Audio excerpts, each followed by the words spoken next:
قال الله تبارك وتعالى في كلامه المجيد: أعوذ بالله من الشيطان الرجيم. بسم الله الرحمن الرحيم.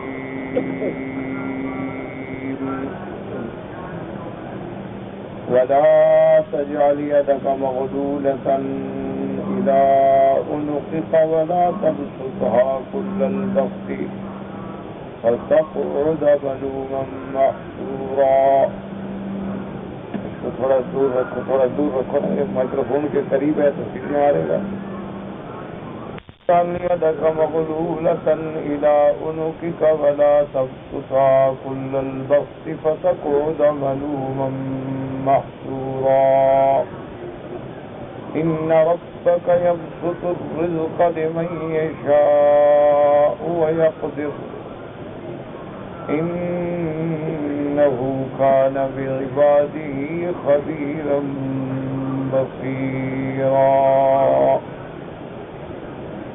ولا تقتلوا أولادكم خشية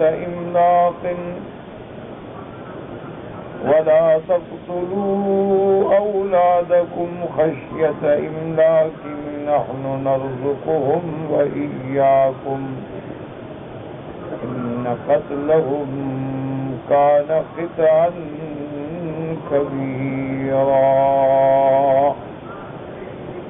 اللہ تبارک و تعالیٰ نے کلام مقدس کی ان آیات مبارکہ میں بظاہر خطاب جو ہے وہ سرکار دو عالم صلی اللہ علیہ وسلم کو ہے، لیکن قرآن مقدس کا یہ اسلوب ہے کہ کبھی کبھی خطاب تو حضور کو ہوتا ہے لیکن ہدایت ساری امت کو.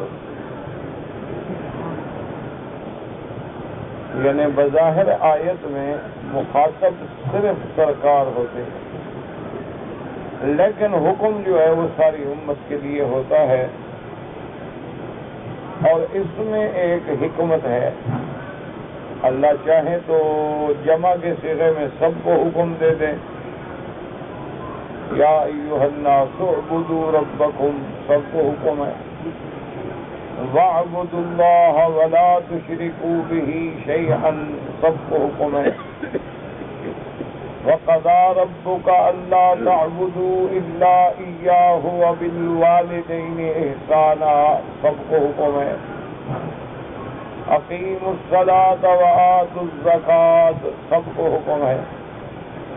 تو اللہ چاہیں تو جمع کے صیغے میں تمام مومنین کو حکم فرما دے، اور کبھی یہ ہوتا ہے کہ خطاب باعتبار لفظ، باعتبار ظاہر جو ہے وہ تو ہمارے آقا سرکار دو عالم رحمت دو عالم سیدنا محمد مصطفیٰ صلی اللہ علیہ وسلم کو ہوتا ہے، اور مراد امت ہوتی ہے. ایسی فرمایا: یا ایھا النبی اذا طلقتم النساء. اب خطاب تو یا ایھا النبی ہے، آگے جگہ بسگا کہ جب تم عورتوں کو طلاق دو تو اس میں ایک حکمت ہے کہ جب کوئی امر خاص ہو، یعنی جس کا اور زیادہ اہتمام ہے، تو اس میں اللہ پاک اپنے نبی کو مخاطب فرماتے ہیں تاکہ امت کو سبق مل جائے کہ جب اللہ اپنے نبی پاک کو یہ حکم دے رہے ہیں تو پھر ہماری کیا طاقت. اس میں ایک حکمت ہے کہ امت جو ہے اور زیادہ اس حکم پہ غور کرے. جیسے اللہ نے فرمایا: وَلَا تُطِعِ الْكَافِرِينَ وَالْمُنَافِقِينَ. میرا بدنی آپ کافروں اور منافقوں کی اتباع نہ کریں. حضور کہا کرنے والے ہیں، لیکن جب اللہ اپنے نبی کو منع فرما رہے ہیں تو ہماری کیا طاقت. اسی لیے اللہ تبارک و تعالی نے وَلَا تُطِعْ عَاصِمًا أَوْ كَفُورًا، آپ کسی گناہ گار نہ شکر کی اطاعت نہ کریں. حضور پاک تو کبھی نہیں کرتے، لیکن حکم بظاہر حضور کو ہے اور مخاطب جو ہے وہ. تو اب سمجھیں کہ ان آیات میں بھی خطاب تو ہے حضور پاک کو، لیکن حکم جو ہے وہ ساری امت کو ہے. اس میں اللہ تبارک و تعالیٰ نے ان آیات مبارک میں ایک عجیب ہمیں سبق پڑھایا ہے۔ اللہ نے فرمایا کہ نہ تو اتنے بخیل بنو کہ ہاتھوں کو گردن میں باندھ لو کہ نیچے آتے ہی نہیں، جیب میں کیسے جائیں جب گردن پہ باندھے ہوئے ہیں؟ ہاتھ نیچے ہوگا تو جیب میں بھی جائے گا، وہ تو گردن میں بندھا ہوا ہے۔ تو ایسے بخیل بھی نہ بنو کہ بالکل نہ اپنی ذات پہ، نہ اہل پہ، نہ عیال پہ، نہ اقارب پہ، نہ ارحام پہ خرچ کرنا ہی نہیں۔ بخل ہے آخری حد تک، اور یہ بخل کی آخری صورت ہے کہ کوئی آدمی نے اپنے ہاتھوں کو گردن سے باندھ رکھا کہ ہاتھ نیچے ہی نہیں ہوتے، جب نیچے نہیں ہوتے جیب میں کیا جائے۔ اور دوسرا حکم یہ فرمایا کہ وَلَا تَبْسُطْهَا كُلَّ الْبَسْطِ، یہ بھی نہ ہو کہ بالکل ہاتھ کھلے کر دو، ہاتھ بند ہی نہ ہوں بھی جو آیا اڑ گیا، جو آیا اڑ گیا، یہ بھی منع۔ تو اسلام ہمیں اعتدال کا سبق دیتا ہے کہ نہ حد سے زیادہ بخل کریں اور نہ حد سے زیادہ خرچ کریں کہ پھر اپنی ضروریات کے لیے بھی محتاج ہو کے بیٹھ جائیں۔ اس سے اللہ تبارک و تعالیٰ نے بڑا منع فرمایا۔ اور اللہ تبارک و تعالیٰ کو خرچ کرنے والے، اللہ کے راستے میں دینے والے جو ہیں وہ بڑے محبوب ہیں۔ اس لیے اللہ فرماتے ہیں لَن تَنَالُوا الْبِرَّ حَتَّىٰ تُنْفِقُوا مِمَّا تُحِبُّونَ، کہ اللہ سے محبت، اللہ سے تعلق چاہتے ہو تو پھر محبوب چیزوں کو اللہ کے راستے میں خرچ کرو۔ اسی طرح اللہ تبارک و تعالیٰ نے فرمایا کہ مومنین کی صفت یہ ہے الذین ينفقون اموالهم باللیل والنہار سرا وعلانیۃ، کہ مومن بندے وہ ہیں جو اللہ کے راستے میں دن ہے، رات ہے، ظاہر ہے، چپکے سے سب اللہ کے راستے میں خرچ کرتے ہیں۔ تو یہ ایمان والوں کی صفت ہے کہ وہ اللہ تبارک و تعالیٰ کے راستے میں خرچ کریں۔ اللہ کے راستے میں زکوٰۃ ہے، صدقات ہیں، صدقات واجبہ ہیں، صدقات نافلہ ہیں، وہ ہر وقت اللہ کے راستے میں خرچ کرنے کے راستے ڈھونڈتے ہیں۔ تو یہ مومنوں کی صفت ہے۔ فرمایا الذین ينفقون اموالهم باللیل والنہار سرا وعلانیۃ، کیونکہ بعض چیزیں ایسی ہیں جن کو ظاہر خرچ کرو جیسے زکوٰۃ ہے، اور بعض چیزیں ایسی ہیں جن کو چپکے سے خرچ کرو جیسے عام صدقات ہے۔ اس لیے اللہ کے راستے میں خرچ کرنا جو ہے وہ اللہ کو بڑا محبوب ہے۔ اسی طرح اللہ فرماتے ہیں وَمَا أَنفَقْتُم مِّن شَيْءٍ فَهُوَ يُخْلِفُهُ، اللہ فرماتی ہے کہ جو تم میرے راستے میں خرچ کرو گے وہ اس کا بدلہ میں دوں گا، اللہ لوٹائیں گے۔ تو جو اللہ کے راستے میں خرچ کرتا ہے اللہ تبارک و تعالیٰ اس کو اپنے خزانہ غیب سے بدلہ عطا فرماتے ہیں۔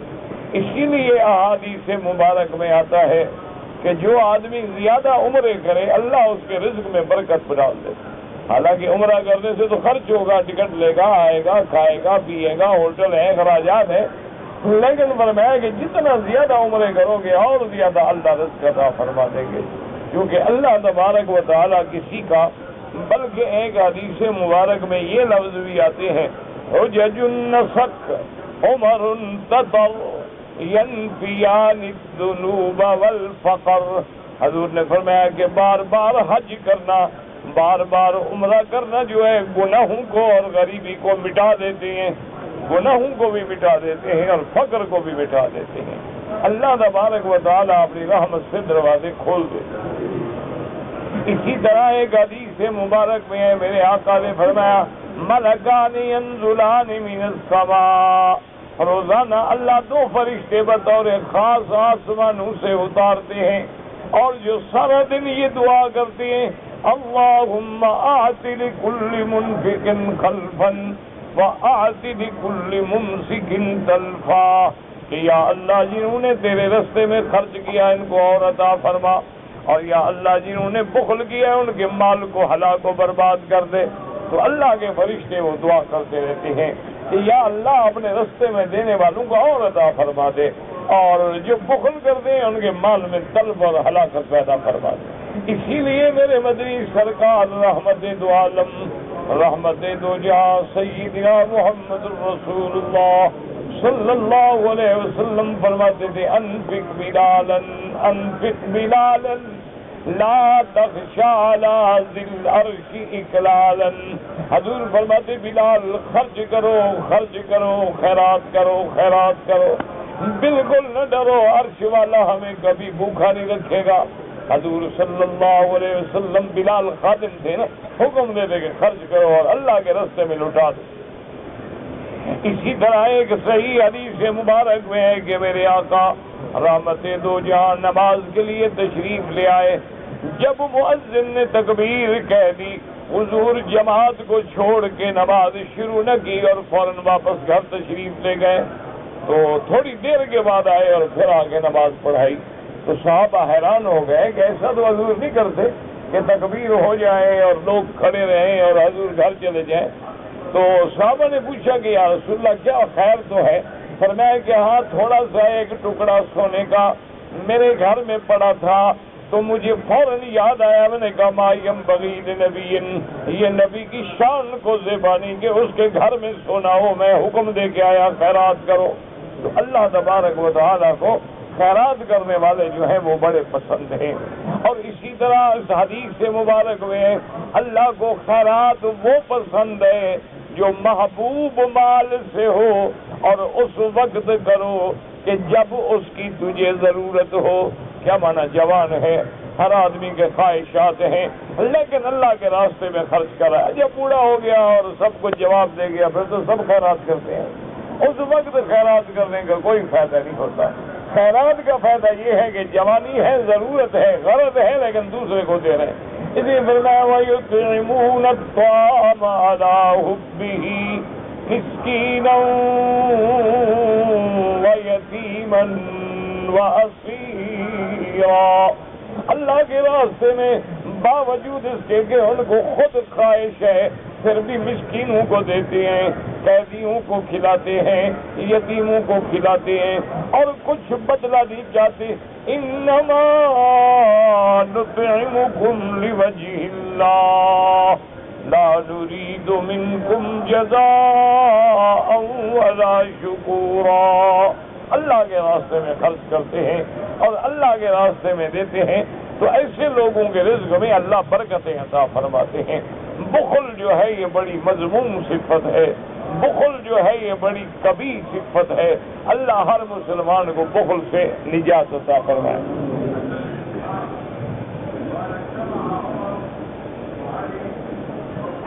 کبھی ایسا بھی ہوا ہے کہ ایک دفعہ حضرت بلال آئے رضی اللہ تعالیٰ عنہ نے کہا کہ یا رسول اللہ آپ حکم دیتے ہیں کہ خیرات کرو، میں قرضہ لے کے بھی کرتا رہتا ہوں، تو اب ایک یہودی کا قرضہ بہت زیادہ ہو گیا ہے، بہت پیسے بن گئے ہیں، اور آج اس نے مجھے بازار میں پکڑ لیا۔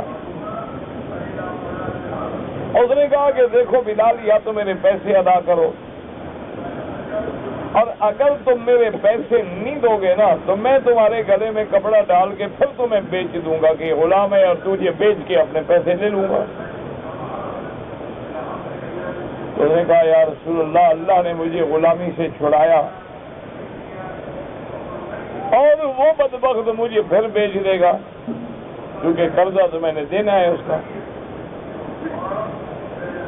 حضور پاک صلی اللہ علیہ وسلم نے فرمایا اچھا بلال، پھر تم نے کیا سوچا کہ کیا کیا جائے؟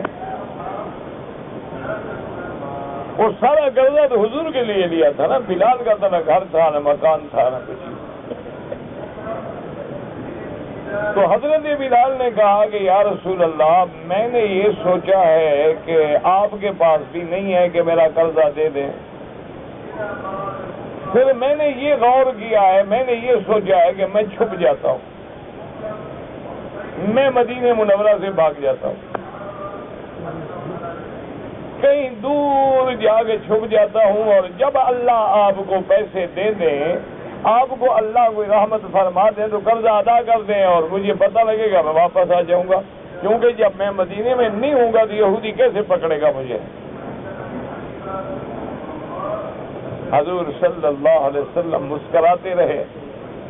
آپ نے فرمایا اچھا بلال تمہیں کہیں بھاگنے کی ضرورت نہیں ہے، چھپنے کی ضرورت نہیں ہے، اللہ کے دروازے بڑے ہیں، خزائن السماوات والارض کے مالک ہیں. حضرت بلال فرماتے ہیں کہ میں رات کو آگے سو گیا لیکن پریشان تھا کہ کیا ہوگا. اب میں نے جو سوچا تھا کہ بھاگ جاؤں گا، حضور نے فرمایا بھاگنا بھی نہیں ہے تو اب کل مجھے یہودی پکڑ لے گا. کہتے ہیں کہ رات کو جب کافی حصہ رات کا گزر گیا تو ایک صحابی نے آ کے مجھے جگایا اور کہا بلال دعا کا رسول اللہ، حضور بلا رہے. میں دوڑا ہوا حضور کی خدمت میں آیا. آپ نے فرمایا کہ مسجد کے باہر جاؤ، فلاں جگہ پہ 2 اونٹنیاں سامان سے لگی ہوئی ہیں، موجود ہیں، وہ سامان اتار لو اور صبح کی نماز کے بعد قرضہ بھی ادا کرو اور باقی جو بچے وہ اللہ کے راستے میں خیرات کر دو. حضرت بلال رضی اللہ تعالیٰ عنہ فرماتے ہیں کہ میں آیا، دیکھا تو بڑا سامان ہے اور 2 اونٹنیاں لدی ہوئی ہیں اور وہ اتنا سامان تھا کہ اس کے چوتھے حصے سے سارے قرضے اتر گئے. لیکن حضور نے فرمایا کہ باقی بھی خیرات کر دو اور باقی بھی میں نے سارا اللہ کے راستے میں لٹا دیا. تو اب میں آیا تو حضور مسکرا رہے تھے. فرمایا بلال اللہ نے ہمارا قرضہ ادا کر دیا کہ نہیں کر دیا؟ میں نے کہا کہ ہاں یا رسول اللہ، اللہ نے قرضہ ادا کر دیا. تو اس لیے حکم ہے کہ بخل نہ کرو، اللہ کے راستے میں خرچ کرو. اور خاص طور پہ رمضان المبارک کے مہینے میں تو میرے سرکار مدنی صلی اللہ علیہ وسلم کی سخاوت ایسے ہوتی تھی، صحابہ کہتے ہیں کہ بس آپ اس کو دے رہے ہیں، اس کو دے رہے ہیں، اس کو دے رہے ہیں اور لٹا رہے ہیں اور جو آ رہا ہے دے رہے ہیں. جیسے ہوا چلتی ہے ایسے محمد بدری کے ہاتھ چل رہے ہیں. کیونکہ رمضان المبارک کے مہینے میں ایک عمل جو ہے وہ 70 گنا بڑھ جاتا ہے. اور اگر یعنی یوں سمجھیں کہ ایک عمل کا ثواب ہے 1 لاکھ تو رمضان میں ہو جائے گا 70 لاکھ، کیونکہ 70 گنا وہ عمل بڑھ جائے گا. تو اس لیے اللہ کے رمضان میں آدمی کو چاہیے کہ اللہ جتنی توفیق دے، کوئی کھجور ہے، کوئی روٹی ہے، اچھا ایک آدمی غریب ہے، اس کے پاس کچھ بھی نہیں ہے، لوگوں کو پانی پلاتے رہو. اس کے بلے میں کچھ بھی نہیں ہے، کسی معذور کا ہاتھ پکڑ کے اس کو مسجد میں لے آؤ، باہر بھیج دو، کسی بوڑھے کا سہارا بن جاؤ. کسی معذور آدمی کو وضو کی ضرورت ہے، پکڑ کے حمام لے گیا، وضو کرایا، واپس آ کے مسجد میں بٹھا دیا، اس میں تو پیسے خرچ نہیں ہوتے. اور اسی طرح حکم یہ ہے کہ اگر اللہ دے تو یہ بھی سخاوت نہیں کہ آدمی سب کچھ لٹا دے اور خود بیٹھا رہے. اپنے اہل کا، عیال کا، ضروریات کا خیال بھی رکھے تاکہ کسی کا محتاج نہ ہو.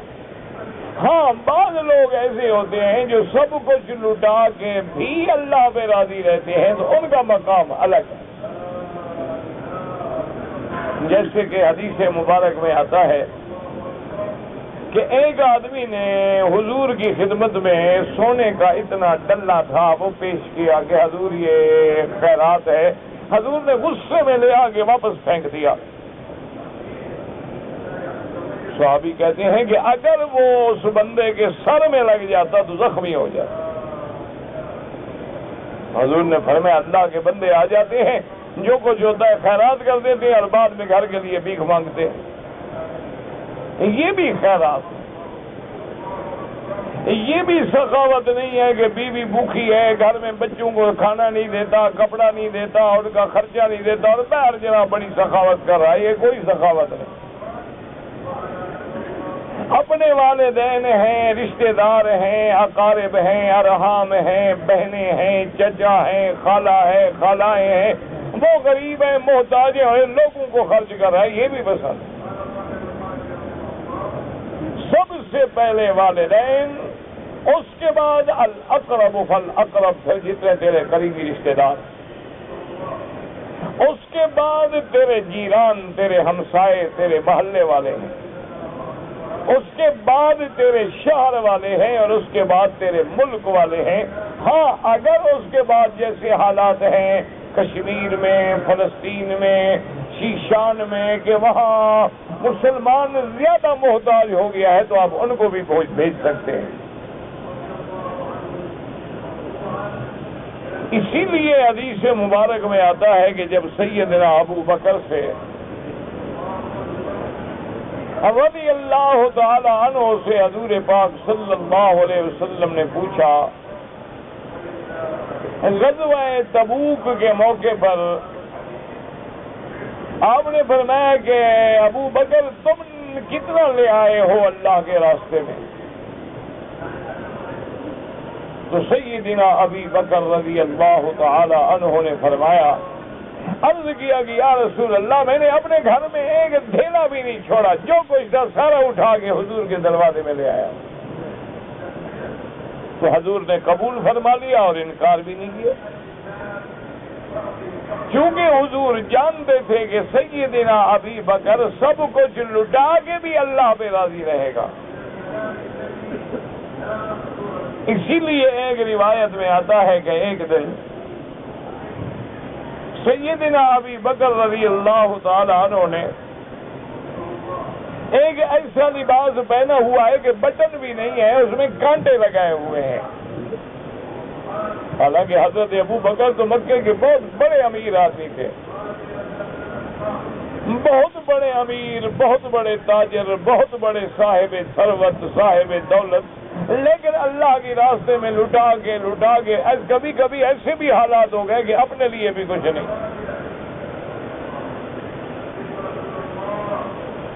اسی اثنا میں جبریل علیہ السلام آئے اور انہوں نے آگے عرض کیا کہ ان ربک یقرئک السلام، محمد مدنی تیرے رب نے تجھ پہ سلام بھیجے ہیں۔ اور حضور نے یہ بھی فرمایا ہے کہ اپنے ساتھی ابو بکر پہ بھی میرا سلام پہنچاؤ، اور ساتھ یہ بھی بتلاؤ کہ ابو بکر اللہ فرماتے ہیں میں تو تجھ سے راضی ہوں، کیا تو بھی اپنے رب پہ راضی ہے کہ اس حال میں زندگی گزار رہا ہے؟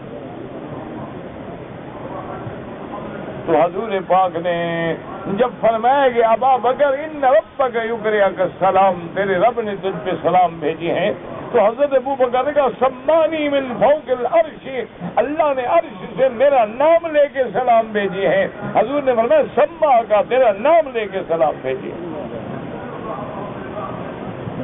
اور آپ نے فرمایا کہ ساتھ یہ بھی کہا ہے کہ انا راض عنک یا ابا بکر، ابا بکر میں تو تجھ سے راضی ہوں، حل رضیتا، کیا تو بھی راضی ہے؟ فبکا ابی بکر، حضرت ابو بکر رونے لگ گئے اور کہا رضی تو ربی، رضی تو ربی، رضی تو ربی، یا اللہ میں ہر حال میں راضی ہوں، میں ہر حال میں راضی ہوں۔ تو اس لیے مقامات ہوتے ہیں کہ بعض آدمی سب کچھ لٹا کے بھی خوش ہوتا ہے، اور بعض لوگ ہوتے ہیں کہ دے تو دیا پھر پریشان بیٹھے ہیں کہ یار گھر میں تو آٹا نہیں، میں تو خیرات کر دی، تو اس خیرات کا کیا فائدہ کہ بعد میں پچھتا رہا۔ اسی لیے ایک حدیث مبارک ہے جو بروایت حضرت عبداللہ ابن مسعود رضی اللہ عنہ، اور اسی طرح بروایت حضرت جابر ابن عبداللہ رضی اللہ تعالی عنہ، کہ سرکار دو عالم کی خدمت میں ایک لڑکا آیا اور اس نے کہا کہ یا رسول اللہ صلی اللہ علیہ وسلم، مجھے میری امی نے بھیجا ہے، ان کو کرتا ضرورت ہے، کرتا چاہیے۔ حضور نے فرمایا کہ اماں کو سلام کہو اور ما عندی، میرے پاس کرتا نہیں ہے، جب آئے گا تو انشاءاللہ ہم تیری والدہ کے لیے کرتا رکھیں گے۔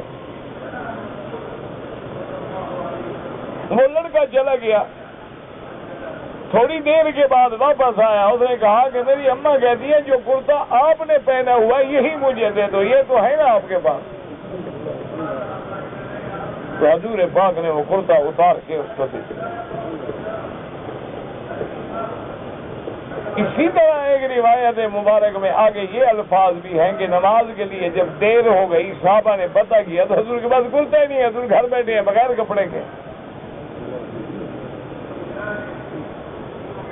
تو پھر صحابہ نے کرتا پیش کیا تو اللہ نے یہ آیت نازل فرما دی کہ میرا محبوب اتنا خرچ بھی نہ کرو کہ پھر خود پریشان بیٹھے رہو.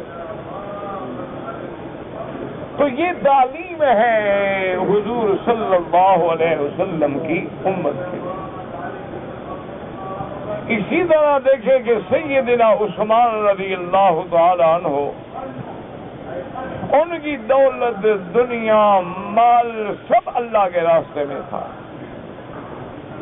بی بی سیدہ خدیجہ الکبریٰ رضی اللہ تعالی عنہا کا مال، سارے کا سارا مال حضور صلی اللہ علیہ وسلم کے ہاتھوں اللہ کے راستے میں تھا.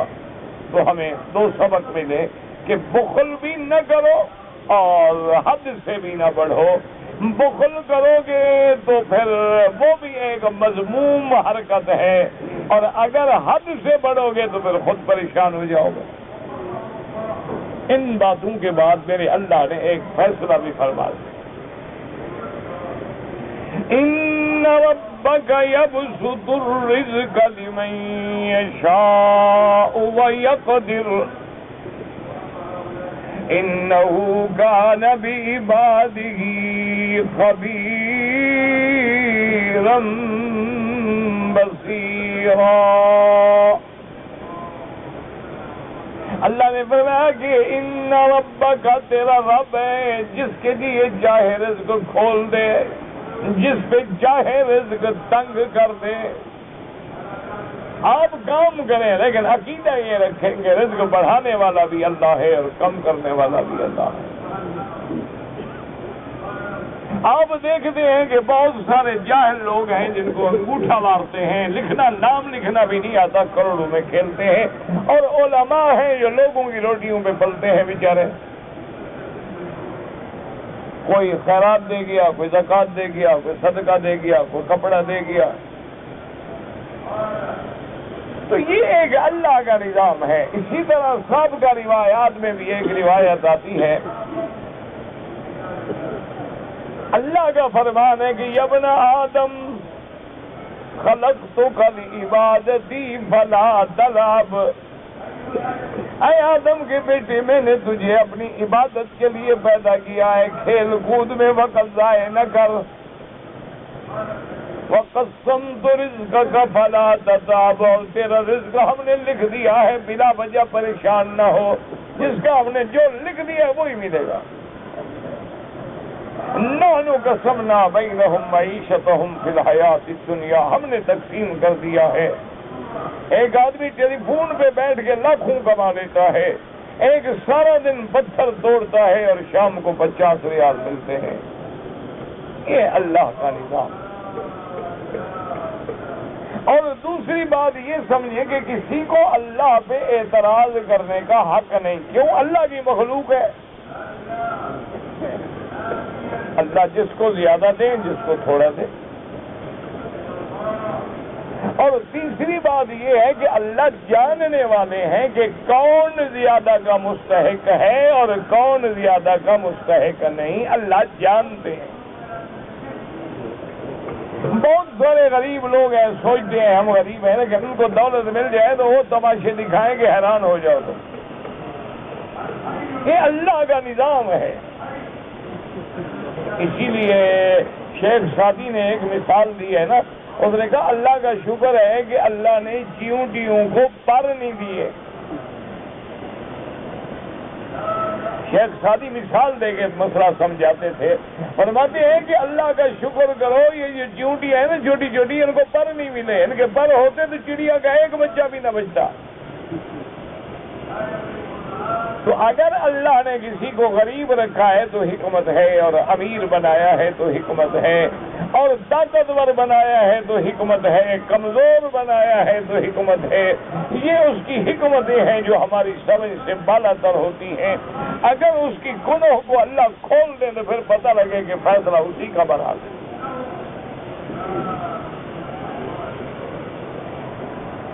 اور دوسرا اللہ کی نعمتوں کے لیے یہ بھی ضروری ہے، یاد رکھو کہ جس قدر تم اللہ کی نعمتوں پہ شکر کرو گے اتنا اللہ اور رزق عطا فرمائیں گے۔ یہ اللہ کے قرآن کا فیصلہ ہے، یہ کوئی کسی بزرگ کا قول نہیں۔ فرمایا لئن شکرتم لأزیدنکم وَلَئِن كَفَرْتُمْ إِنَّ عَذَابِي لَشَدِيدٌ۔ اللہ نے فرمایا تم شکر کرو تو میں نعمتیں اور دے دوں گا، اور اگر تم کفر کرو ناشکری کرو تو پھر میرا عذاب بھی بڑا سخت ہے۔ لیکن شکر کرنے کا کیا معنی ہے؟ لوگوں کو غلط فہمی ہے، لوگ کہتے ہیں کہ ہم نے کہہ دیا یا اللہ تیرا شکر ہے، لاکھ لاکھ شکر ہے، کروڑ کروڑ شکر ہے، بس شکر ہو گیا۔ یہ کوئی شکر نہیں ہے، یہ تو نعوذ باللہ استہزاء ہے۔ شکر کا معنی یہ ہوتا ہے کہ جو نعمت اللہ دے اللہ کے فرمان کے مطابق خرچ کرو، یہ شکر ہے۔ یہ زبانی کلامی تو ایک آخری درجہ ہے۔ اللہ نے آنکھیں دی ہیں، ہاتھ دیے ہیں، عقل دیا ہے، دماغ دیا ہے، صحت دی ہے، طاقت دی ہے، دولت دی ہے، مال دیا ہے، عزت دی ہے، وقار دیا ہے اللہ کے راستے میں، اور جتنا شکر کرو گے اتنا اللہ اور نعمتیں بڑھا دے۔ اور آگے اللہ نے ایک خاص حکم میں فرمایا کہ قریش مکہ کی عادت تھی، زمانہ جاہلیت میں کافروں کی عادت تھی کہ اپنی لڑکیوں کو پیدا ہوتے وقت مار دیتے تھے، کہتے تھے کہ لڑکی ہے اس کو کھلانا پڑے گا نا، یہ کمانے والی تو ہے ہی نہیں، نہ تو جنگ کرے، نہ لڑائی کرے، نہ ڈاکہ مارے، نہ ماں باپ کا ساتھ دے، تو خواہ کے لیے کیا فائدہ ہے؟ اور اس کا کھانا کھلاؤ، جوان ہو تو شادیاں کرو، یہی تو یہ عذاب ہے ہمارے گھر میں۔ تو اس لیے ان کو مار دیتے تھے کہ لڑکیاں زیادہ ہوگی تو ہمیں کھلانا پڑے گا، لڑکا ہوگا تو کما کے کھلائے گا۔ تو اللہ نے فرمایا کہ ظالمو، اپنی اولادوں کو فقر کے ڈر سے قتل نہ کرو، ان کو بھی رزق دینے والا میں ہوں اور تمہیں بھی رزق دینے والا میں۔ لڑکی ہے یا لڑکا ہے، جب دنیا میں آتا ہے تو اس کے رزق کا ذمہ دار جو ہے وہ اللہ تبارک و تعالی۔ اس لیے فرماتے ہیں وَمَا مِن دَابَّةٍ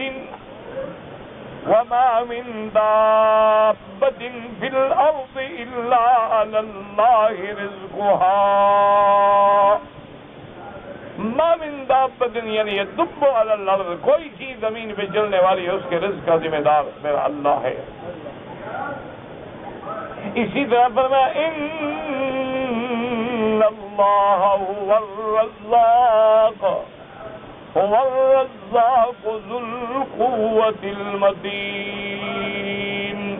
رزاق جو ہے وہ اللہ کی صفت ہے، رزق دینے والا اللہ کی صفت ہے، عطا فرمانے والے اللہ کی صفت ہے، اور جب اللہ دینا چاہے کوئی روک نہیں سکتا ہے، اور جب اللہ روکنا چاہے تو کوئی دے نہیں سکتا۔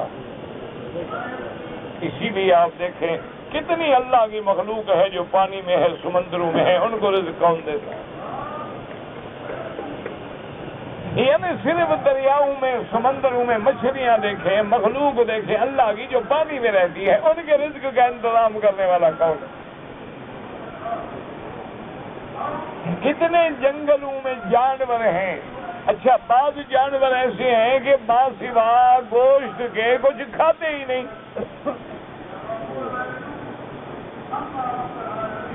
ان کو گوشت کی خوراک دینے والا کون ہے؟ اسی طرح ٹھنڈے دل سے سوچا کریں کہ پرندے ہیں، حضور نے فرمایا کہ صبح جب اپنے گھونسلے سے نکلتے ہیں تو پیٹ خالی ہے اور اڑتے ہیں پھرتے ہیں، اللہ رزق دیتا ہے، شام کو آتے ہیں تو پیٹ بھرا ہے اور بچوں کے لیے بیدار ہے، ان کو رزق دینے والا کون ہے؟ اچھا ایمان سے کہیں ان پرندے ہیں یا مچھلیاں ہیں یا مکڑیاں ہیں یا حشرات ہیں، کیڑے مکوڑے ہیں، یہ کس پیر کی منت مانتے ہیں؟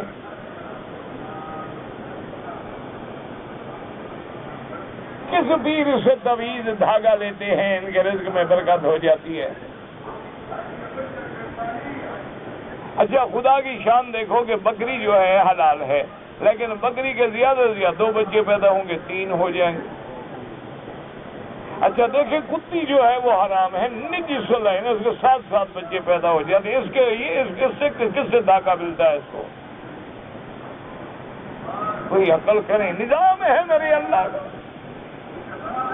کافر ہے، منکر ہے، مشرک ہے، ہندو ہے، وثنی ہے، حضرت عیسیٰ کو خدا ماننے والا ہے، عزیر کو خدا ماننے والا ہے، دولت ہے، بینک بھرے ہوئے ہیں،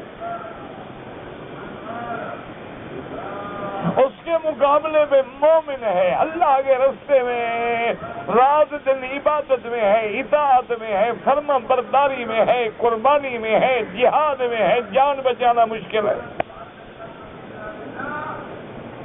یہ اللہ کا نظام ہے۔ آمنا باللہ، ہر حال میں آدمی اللہ تبارک و تعالیٰ کے فیصلوں پہ راضی رہے۔ رضینا باللہ ربا وبالاسلام دینا وبمحمد صلی اللہ علیہ وسلم نبیا ورسولا وبالقرآن اماما۔ تو یہ اللہ کی ایک نعمت ہے، اسی لیے لکھتے ہیں کہ ایک دفعہ امیر المؤمنین سیدنا عمر رضی اللہ تعالیٰ عنہ تشریف لا رہے تھے، تو مکے سے مدینے کے راستے میں جہاں وادی جموم آتی ہے، اس وادی میں جب حضرت آئے تو سارا قافلہ روک دیا، اونٹنی سے اترے اور مٹی پہ کھڑے ہو کے 2 رکعت نماز پڑھی اور روتے رہے۔ صحابہ نے پوچھا کہ کیا بات ہے؟ حضرت عمر نے فرمایا کہ یہ وہی وادی ہے جہاں عمر اونٹ چرایا کرتا تھا اور آج بادشاہ بن کے گزر رہا ہے۔ یہ اللہ کا نظام ہے، جس کو تعز من تشاء وتذل من تشاء بیدک الخیر انک علی کل شیء قدیر۔ لہذا کبھی دوسرے پہ حسرت نہ کرو، کبھی حسد نہ کرو، کبھی حقد نہ کرو، کبھی غل نہ رکھو دلوں میں، اس کو مل گیا، وہ بڑا ہو گیا، نہیں، بالکل اللہ کے فیصلے پہ راضی ہے۔ اور ایک بات یہ بھی سمجھیں کہ کبھی اللہ دولت دنیا اپنے دشمنوں کو زیادہ دیتے ہیں،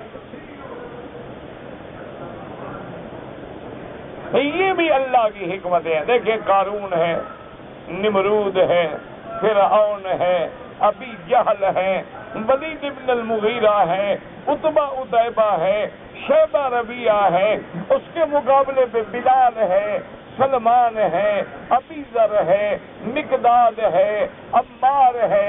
دیکھیں کہ ان کے گھر میں ایک وقت کا کھانا نہیں اور ان کی دولت ہے جو حصہ حساب ہی نہیں۔ یہ بھی ایک اللہ کا نظام۔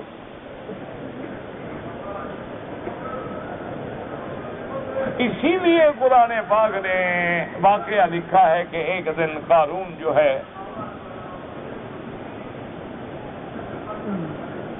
اتنا اس کا خزانہ تھا، اتنا مال دولت تھا کہ اس زمانے میں اس کے خزانے کی چابیاں جو ہیں وہ کئی جانور خچر اٹھایا کرتے تھے۔ اللہ نے قرآن میں بیان کیا ہے، ان قارون من قوم موسیٰ فبغى علیہم فآتیناہ من الکنوز۔ اللہ فرماتے ہیں اس نے سرکشی کی، ہم نے اس کو خزانے دیے، اتنا کہ جانور اور بڑی بڑی ایک جماعت جو ہے اس کی چابیاں نہیں سنبھال سکتی۔ لیکن وہ جب تکبر میں آ گیا، وہ اپنے تفاخر میں آ گیا، تو نتیجہ کیا نکلا کہ وہی دولت جو ہے اس کے ہلاکت کا اور تباہی کا ذریعہ بن گئی۔ تو اس لیے ہمیشہ اگر اللہ دے دے تو کہو الحمدللہ، اگر اللہ نہ دے تو بھی کہو الحمدللہ، کہ دینے میں بھی اس کی حکمتیں ہیں اور نہ دینے میں بھی حکمتیں ہیں۔ حضرت بایزید بستانی رحمت اللہ علیہ ایک بہت بڑے اللہ کے ولی گزرے ہیں، اللہ ان کی قبروں پہ کروڑوں رحمتیں فرمائے۔ ان کی خدمت میں بلخ سے ایک نوجوان آدمی آیا، یہ بلخ، بخارا، سمرقند، یہ جو ریاستیں ہیں اس علاقے۔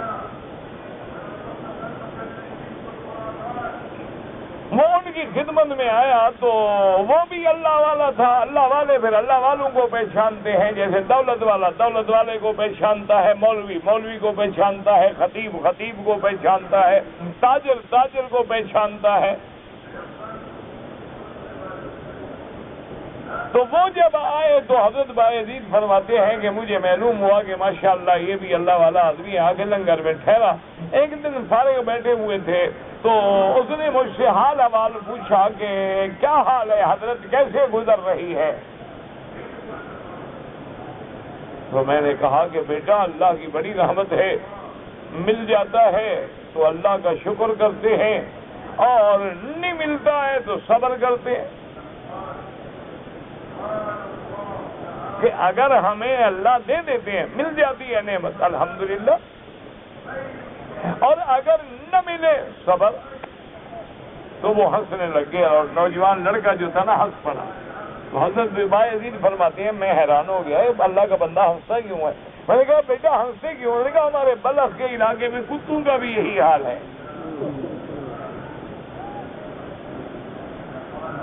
حضرت بایزید فرماتے ہیں واللہ خجل, تو اس نوجوان کے سامنے جو میں شرمندہ ہوا ایسا کبھی شرمندہ نہیں ہوا.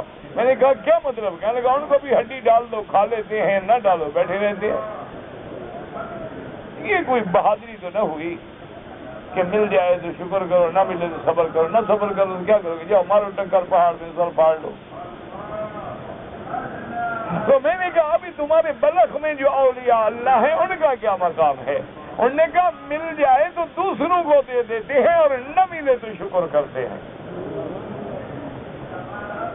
انہوں نے کہا ہمارے ہاں جو اللہ والے ہیں وَيُؤْثِرُونَ عَلَىٰ أَنفُسِهِمْ وَلَوْ كَانَ بِهِمْ خَصَاصَةٌ, چاہے ان کو خود حاجت ہے لیکن دوسرے کو دے دیتے ہیں اور نہ ملے شکر کرتے ہیں کہ اللہم لک الحمد کلہ ولک الشکر کلہ الیک یرجع الامر کلہ. اللہ ہر حال میں تیرا شکر ہے, تیرا حمد ہے. نہ دے تو شکر کرے اور ملے تو دوسرے کو دے دے, یہ ہے مقام. انہوں نے کہا نہ ملے صبر کر دے تو کیا کرو گے؟ چلو چلو آپ کو نہ ملے کیا کر لو گے؟ ہر آدمی خود بخود شکر کرتا ہے, ہر آدمی خود بخود صبر کا. اچھا ایک آدمی مر جائے کیا کرو گے آخر؟ کتنے دن رہو گے؟ 2 دن 4 دن تماشا دکھاتا ہے ہر کوئی لوگوں کو کہ جی بڑا غم ہے, اس کو بڑا غم ہے. 8 دن کے بعد دیکھو 4 کلو روٹی کھا جائے. وہ جو 4 دن نہیں کھایا نا وہ بھی سارا بدلہ ایک ہی دفعہ لے گا. حل ہی کوئی نہیں تو صبر نہیں کرے گا تو کیا کرے گا؟ صبر وہ ہوتا ہے عند الصدمۃ الاولی, کہ جیسے ایک صحابی کہتا ہے میدان جنگ میں ایک ساتھی نے کہا مجھے پانی چاہیے, میں چھاگل لے کے گیا, اتنے میں آواز آئی دوسرے مجاہد کی کہ مجھے پانی چاہیے. کہا میرا فکر نہ کرو, اس کو پانی دو. وہ کہتے ہیں اسی طرح وہ اور دیتا گیا. 7ویں بندے تک میں پہنچا تو وہ شہید ہو گیا. واپس آیا سارے شہید ہو گئے, پانی کسی کو نہیں ملا لیکن آپ نہیں پیا. کہا دوسرے بھائی کو, دوسرے کا اور بھائی کو. تو اس لیے اللہ تبارک و تعالی نے فرمایا کہ یہ مقام ہے تو اپنی اولادوں کو قتل کر دیتے ہو. وَلَا تَقْتُلُوا أَوْلَادَكُمْ خَشْيَةَ إِمْلَاقٍ, کہ فقر کے مارے. نَحْنُ نَرْزُقُهُمْ وَإِيَّاكُمْ, ان کو بھی رزق ہم دینے والے ہیں اور تم کو بھی رزق ہم دینے والے ہیں. اور ہم جانتے ہیں کہ کس کو ہم نے زیادہ دینا ہے, کس کو ہم نے تھوڑا دینا ہے, کس کو ہم نے نہیں دینا ہے, کس کو ہم نے مزدور بنانا ہے, کس کو ہم نے مالک بنانا ہے. آپ دیکھتے نہیں ہیں کبھی ڈرائیور ہے, جوان ہے, صحت مند ہے, اور جس کی گاڑی ہے وہ بیمار ہے, لاغر ہے, جلنے سے بھی قاصر ہے. اللہ کا نظام ہے. اگر جوانی دولت سے خریدی جاتی تھی, بڑے آدمی سارے جوانیاں خرید رہے تھے. اس لیے اللہ تبارک و تعالی رگڑا تو سب کو دیتے ہیں نا, تاکہ خدا تو یاد آئے نا. کسی کو بڑھاپے کے ذریعے, کسی کو بیماری کے ذریعے. اسی لیے ایک حدیث مبارک میں آتا ہے کہ لولا ثلاث, 3 چیزیں نہ ہوتی حضور نے فرمایا تو آدم کا بیٹے کی گردن یوں کھڑی رہتی, صحابہ نے پوچھا کون سی چیزیں؟ فرمایا الفقر والمرض والموت. ایک غریبی ہے جو گردن جھکا دیتی ہے، ایک بیماری ہے جو گردن جھکا دیتی ہے، ایک موت ہے جو گردن توڑ دیتی ہے. یہ تین چیزیں نہ ہو تو آدم کا بیٹا تو فرعون بن جاتا ہے. تو یہ اللہ کا نظام ہے اور اللہ ہمیں اس پہ چلنے کی توفیق دے.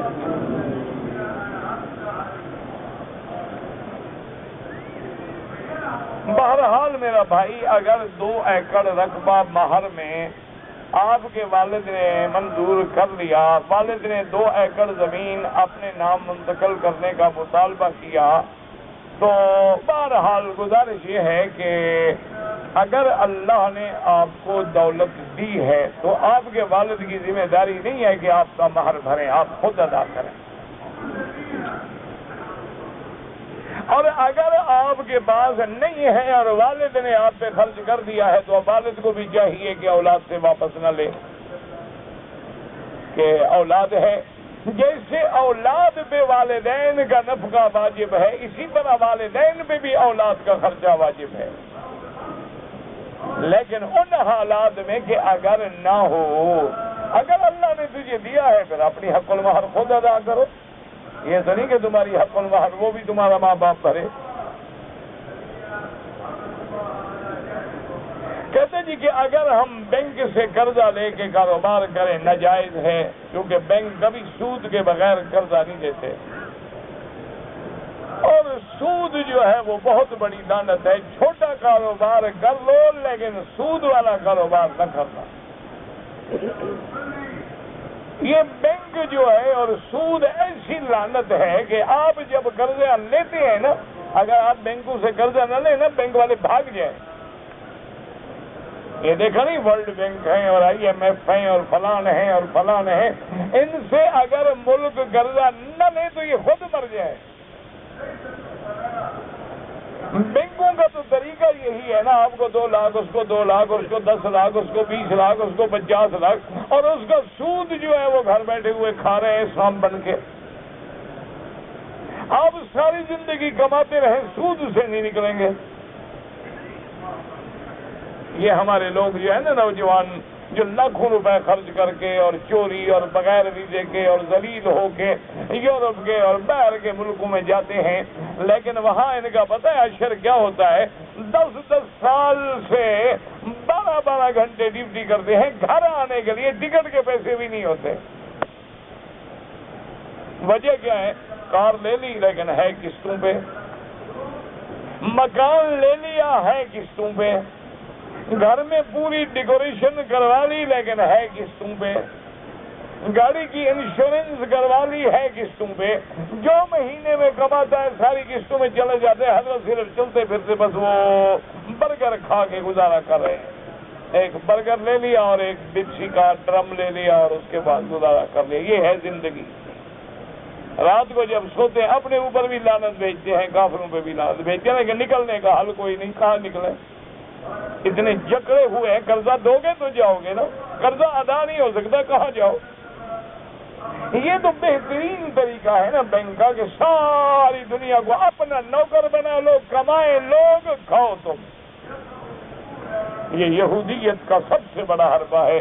اسی لیے جان افرنگ جو ہے وہ بن جائے یہود میں ہے کہ آج چند کروڑ یہودی جو ہے وہ پورے عالم سے کھیل رہا ہے. وجہ کیا ہے کہ لیور آف اکنامک جو ہے ان کے ہاتھ میں ہے. جب چاہیں سونا بڑھا دیں، جب چاہیں گرا دیں، جب چاہیں کرنسی کو اپ کر دیں، جب چاہیں ڈاؤن کر دیں. اب تو جنگوں کی ضرورت ہی نہیں، اب تو عقل کی جنگ ہے. وہ تو بڑے بے وقوف ہوتے ہیں جو جا کے ہاتھ سے کرتے ہیں اور گاڑی الٹ دو اور گولی مار دو. یہ کوئی طریقہ ہے؟ اس سے کیا ہو جائے گا؟ کتنے بندے مر جائیں گے؟ نہ ایمان سے کہو، آج اگر تم مارنا چاہو کتنے بندے مار لو گے؟ 100، 200، 2000، 1 لاکھ، 2 لاکھ، 4 لاکھ، 5 لاکھ. کفر ختم ہو جائے گا. کتنے بندے مار لو گے اور اپنے کتنے یتیم کرا دو گے؟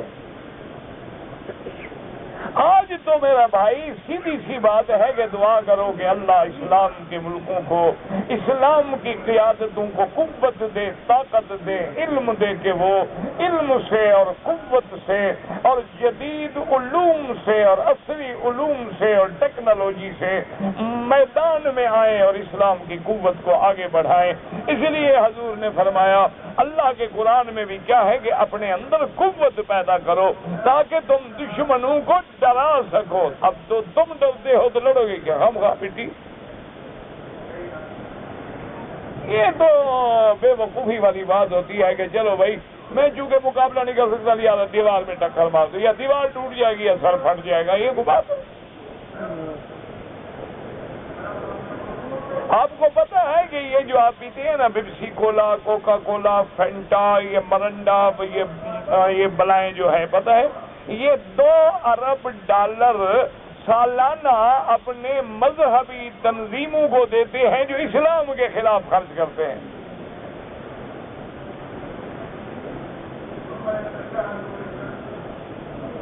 اور ہوتا کیا ہے کہ جی ایک بوتل کے پیچھے جی 1 آنا ہم خیرات دیں گے اپنی جماعت کو۔ اور کبھی آپ نے سوچا ہے، کبھی تم نے حساب کیا گھر میں بیٹھ کے کہ مثلا تمہیں 10 سال ہو گئے وطن سے باہر آئے ہوئے اور روز کے اوسطاً اگر 2 گلاس پیپسی پیتے ہو تو 10 سال میں کتنا ٹن پی گئے ہو؟ کبھی گھر میں بیٹھ کے حساب لگائے؟ مسلمان کو حساب کی کیا ضرورت ہے؟ بے حساب کھانے والی قوم ہے۔ مسلمان اور حساب کرنا شروع کر دے تو کافر پاؤں میں نہ پڑاؤ۔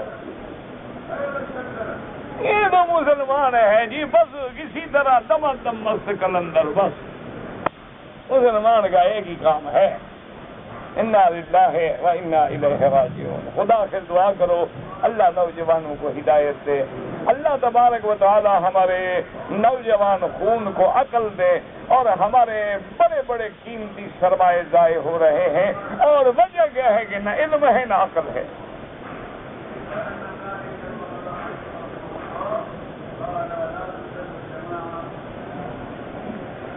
بالکل بینکوں کے قریب نہ جائیں۔ کہتے جی کہ ہمارے یہاں مکان کے لیے قرضہ دیتے ہیں اور 2% سے 5% تک لیتے ہیں، وہ تو سود ہو گیا نا۔ میرا بھائی یاد رکھو، اگر تمہاری اپروچ ہے، تمہارے ذرائع ہیں، ہم تو طالب العلم ہیں، ہماری بات تو کوئی سنتا نہیں۔ اگر اللہ نے تمہیں ذرائع دیے ہیں، وسائل دیے ہیں، تو اپنی حکومتوں کو بتلاؤ کہ حرام نہ کرے۔ بہترین طریقہ یہ ہوتا ہے کہ حکومت مکان خرید لے۔ کیا مانا؟ تم مکان لینا چاہتے ہو نا، تو حکومت کا جو بینک ہو وہ آپ سے کہے جی آپ نے مکان لینا ہے، آپ نے کہا ہاں جی لینا ہے، کہاں ہے مکان؟ انہوں نے کہا جی فلاں محلے میں ہے، اور انہوں نے کہا ہمارا آدمی جاتا ہے، اس کو دکھاؤ مکان۔ وہی مکان دیکھنے کے بعد وہ مکان خود بینک خرید لے 1 لاکھ میں، اور ڈاکومنٹ اپنے قبضے میں لے، مکان اپنے قبضے میں لے، پیسے دے دے، اب مکان بینک کا ہو گیا۔ اب آپ جاتے ہیں، وہ کہے جی میں آپ کو 1,20,000 کا بیچوں گا لیکن پیسے قسطوں میں لوں گا، تو یہ حلال ہو جائے گا، کیونکہ وہ آپ کو مکان بیچ رہا ہے، آپ کو 1,00,000 روپیہ نہیں دے رہا۔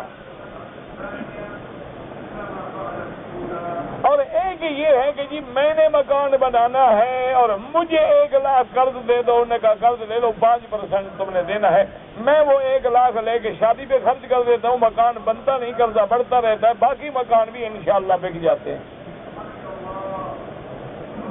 اسی لیے اسلام نے سود سے منع کیا ہے، سود لعنت ہے اور اس سے بچیں۔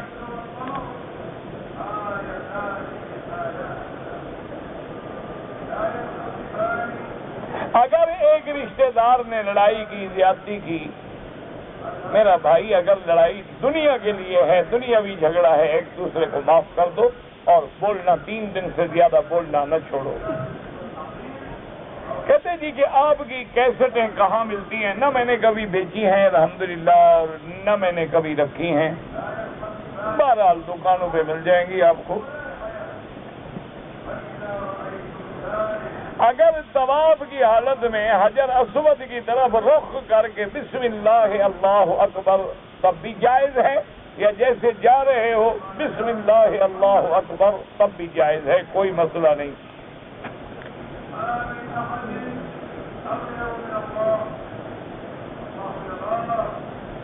کہتے ہیں جی کہ بعض لوگ کھجوریں حرم میں لے آتے ہیں کہ لوگ کھائیں، اور بعض تھیلیاں بھر بھر کے گھر لے جاتے ہیں، تو بچ جائیں تو کیا کریں؟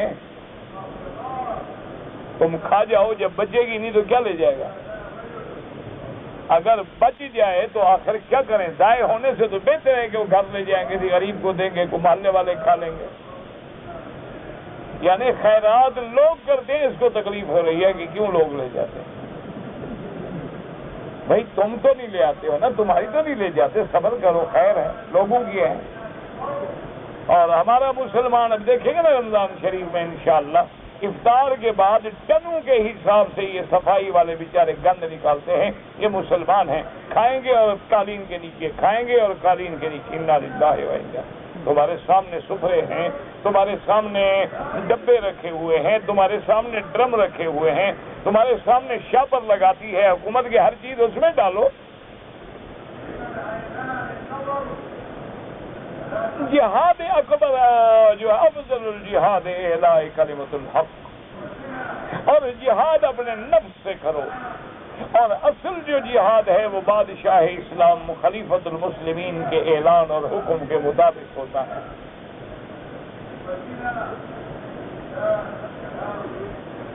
میں اپنے ناخن اور زیر ناف بال صاف نہیں کر سکا، کر لو بس، اور کیا، 40 دن سے زیادہ نہ گزرے۔ اگر صبح کی 2 سنتیں رہ جائیں تو نماز کے فوراً بعد بھی پڑھ سکتے ہو، اور سورج نکلنے کے بعد بھی پڑھ سکتے ہو۔ فجر کی سنتیں کبھی نہ چھوڑا کریں، یہ حضور کو بڑی محبوب ہے۔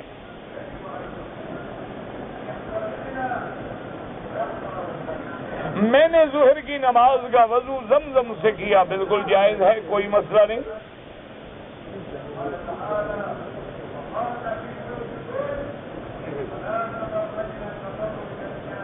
اگر آپ 4 طواف کریں یا 5 کریں، پھر 2 رکعت سب کی پڑھنی ہوگی، 2 رکعت 2 رکعت 2 رکعت 2 رکعت، ہر طواف کے بعد 2 رکعت پڑھ کے پھر شروع کریں تو یہ زیادہ افضل ہے۔ حرم میں کعبے کی طرف نماز میں دیکھنا کوئی حرج نہیں، لیکن افضل یہ ہے کہ سجدے کی جگہ پہ نظر ہو۔ کہتے جی جب میں پاکستان میں نماز پڑھوں تو یہ تصور کروں کہ حرم میں کھڑا ہوں، جہاں کھڑے ہو وہی تصور ٹھیک ہے۔ اسی سے پھر وہ ترقی کرتے ہیں نا پیر، وہ نماز نہیں پڑھتے، کہتے ہیں جی میں نے فجر تو کربلا میں پڑھی تھی، ظہر مدینے میں پڑھی تھی۔ کیوں کہتے بس ایسے تصور کیا، شریف آدمی، نماز کے لیے تم کربلا پہنچ گئے اور مکے پہنچ گئے، روٹی کے لیے پھر ہمارے پاس آ گئے بدبخت آدمی، مکے والوں نے روٹی بھی نہیں کھلائی تمہیں۔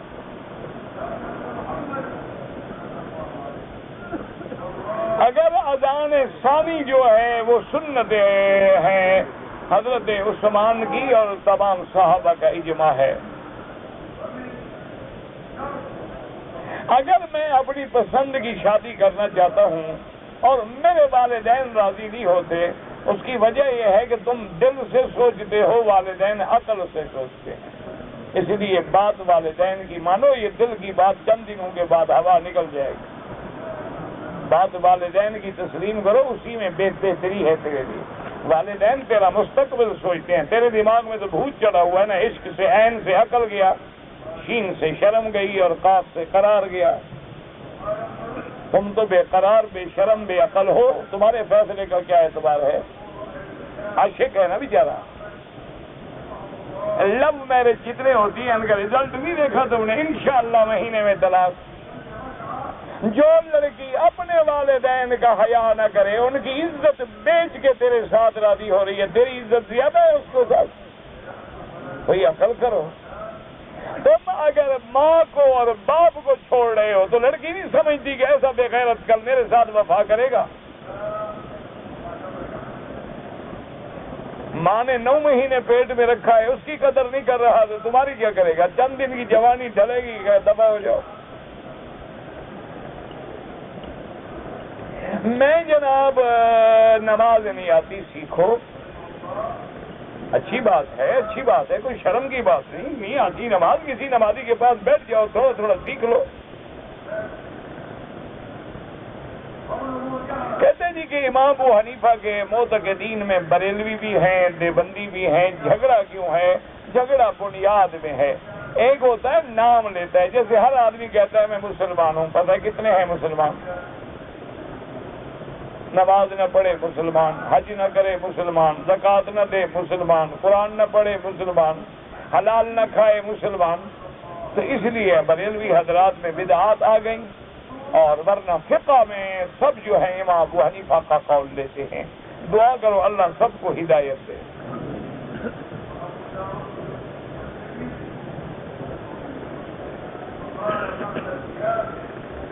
مجھے بیوی کہتی ہے کہ داڑھی چھوٹی رکھو. تمہاری مرضی، نبی کی مانو، بیوی کی مانو. قیامت میں شفاعت تمہارا کیا خیال ہے بیوی کرے گی؟ ہاں جی، اگر قیامت میں بیوی کی شفاعت کی امید ہے تو حضور کا کہنا چھوڑ دو، اور اگر حضور کے سامنے جانا ہے تو کروڑ بیویاں قربان. جو محمد کی سنت سے نفرت کرے طلاق دو، دفع کرو، گھر میں نہ رکھو 1 منٹ. یہ 2 اور 2 4 کا فیصلہ ہے. ایک ترازو میں محمد ہے اور ایک میں بیوی ہے. لعنت بھیجو ایسی بیوی کو جو محمد مدنی کو پسند نہ کرے. اللہ کروڑ بیویاں دے دے گا، محمد اور نہیں ملے گا. یاد کرو، دعا کرو اللہ ہمیں حضور کے کھاتے میں ڈالے. بیویاں کیا ہے، عورتیں کیا ہیں، یہ تو ایک ڈھونڈو 1000 ملتی ہیں.